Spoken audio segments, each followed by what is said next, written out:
Good morning. My name is Michelle Kai. Welcome here to my studio, my little corner of the world.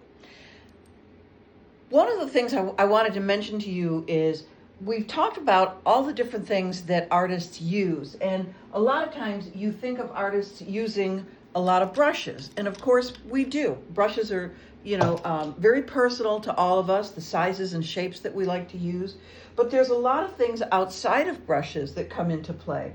And one of the more important ones that I've learned is the baby wipe, the very common, inexpensive baby wipe. I took a workshop down in Maryland for a week and I learned some good things. But one of the more important things that I learned was how to use a baby wipe.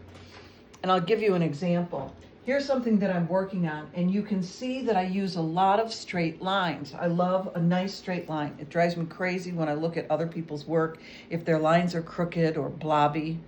So the way I get around that is sometimes if I'm making a line and I'm painting and it doesn't come out straight, I can use a baby wipe to just wipe away any of the excess where it isn't straight or where it is maybe adhered incorrectly to the ruler or something, and I can straighten that out and make it nice and smooth. If I've made a mistake and I've just screwed it up, I also can go back in and wipe out that area entirely, let it dry, and then go back in and repaint the whole thing. So the baby wipe has been an invaluable tool for me, believe it or not.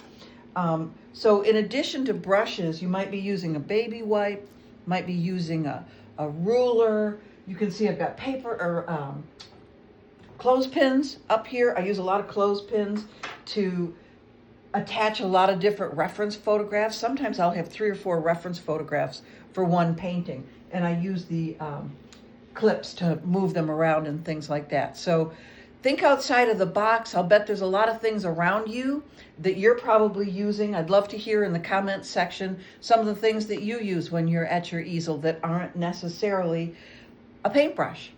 Love to hear from you. Thanks very much, and I'll see you soon.